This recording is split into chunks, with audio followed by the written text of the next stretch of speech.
What's up guys, welcome back to the channel. If you're new here, we have been putting this brand new Talaria Sting R through its paces and it is time to do the break-in oil change.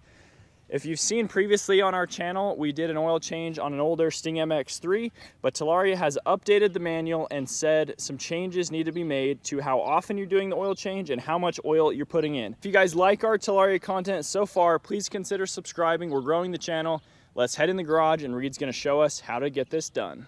All right, let's get into this oil change. It's actually really easy to do and it only takes about 10 minutes. Here's the stuff you're gonna need. So you're gonna need something to drain it into. You're gonna need a 17mm socket, 5mm Allen, and 4mm Allen, 10mm wrench. And of course the oil. So the Talaria R now comes with oil to do your first oil change, and it's 85 weight 90 gear oil. And you're gonna need 75 to 90 milliliters. So they give you that, and let's get into it. We're gonna start with getting the skid plate taken off. There's 4 bolts, one here, with a nut on the back, and the same on the other side.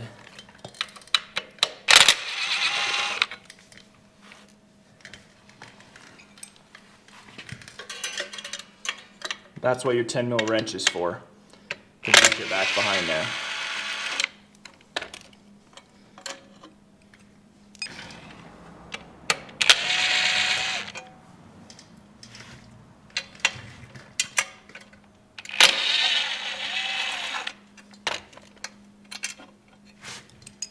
And that just comes right out. Now we're going back to the other side. So now we gotta get this cover off. There's just 2 Allens, one here, 4mm.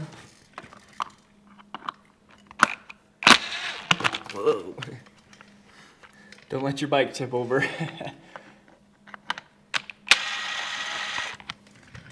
Right, now that's off. You're gonna wanna take this bracket off. It's a 2 5mm bolts. That will make it easier so that oil doesn't spill all over this, and so your socket has a place to reach your drain plug.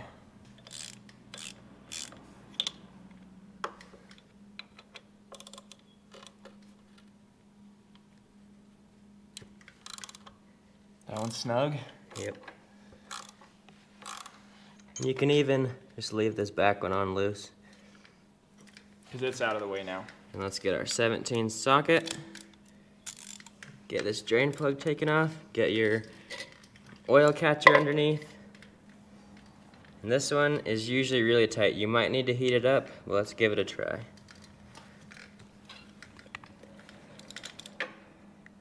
They put Loctite on it from the factory. Yeah, we might need to heat that up. Reed's pretty strong, but he's not that strong. All right, Reed has got this little torch. He's heating up the metal so that it's easier to break free. We don't recommend adding a long breaker bar or a long wrench to your socket because we've seen people actually break these bolts off, which you really don't want to do. So we're gonna heat it up nice and slow, and it should be way easier to break free. You guys, just for fun, we're gonna add this lighter to the description of the video. We bought it on Amazon. It's a 2-pack for like something like 10 bucks, and you can just buy butane lighter fluid and just keep refilling it, and they are awesome for projects like this. Oh, yes. There it is. Nice job, Reed. Okay, let's put this underneath.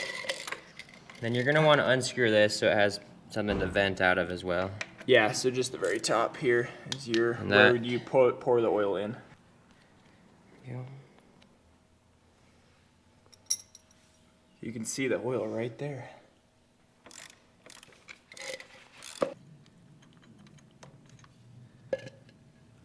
All right. It's actually looking a little dirtier than I was expecting. We're gonna try and get a lot of this Loctite off so it's not so hard next time we have to do this. Speaking of next time, how often do you have to do it, Lance? Okay guys, so while this oil is draining, let's talk about the new changes that Talaria made to the oil change and why it is like not near as big of a deal as people make it out to be. So your first oil change is going to be your break-in oil change at 186 miles or 300 kilometers roughly. After that, you can go a really long time without doing it. They recommend 5,000 kilometers or 3,100 miles roughly. They also recommend about halfway to that mark, you know, like 1,500 miles in, 2,500 kilometers in, you can use the dipstick right here, which is where you pour the oil in to actually just check your oil level. And if it's a little bit low, you can just add a little bit more oil without actually doing a full oil change. So that is a massive improvement. The old model that they told us was to do it like every 600 miles. So they're pushing it like 6 times further than that. They said it was super excessive.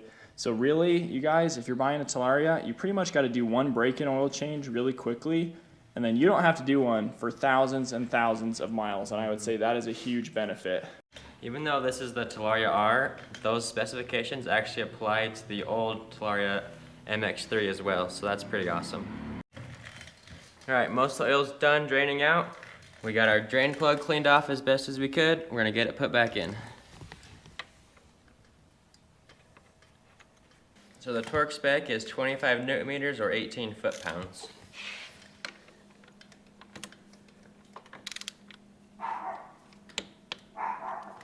That was it. That's it. Not near as tight as it seemed like it was on when we tried to get it off. Alright, let's get that oil put in it.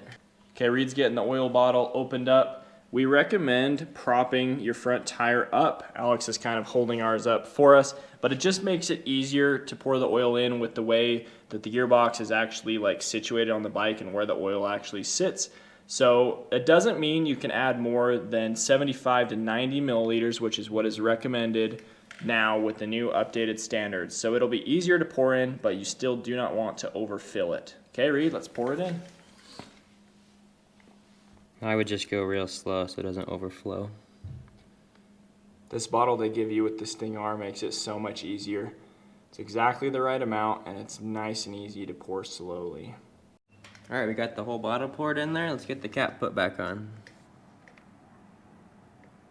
Just cleaning off a little bit of oil that spilled, and we'll get it put back together. So you just put this cover back on, and then the skid plate, you're good to go.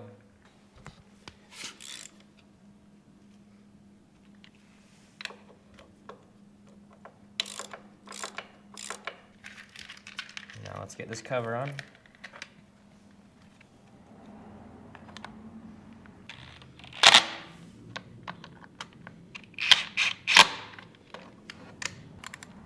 These do not need to be very tight. Do you want me to help and we'll put one side on and then screw yours in? That's okay.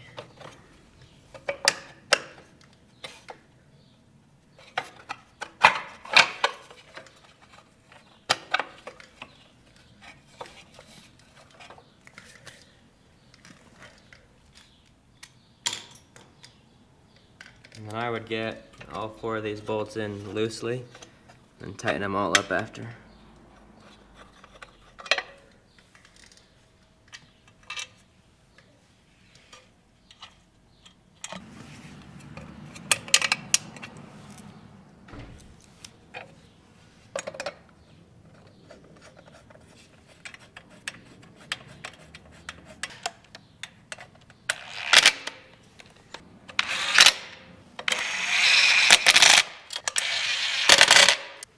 And that's it.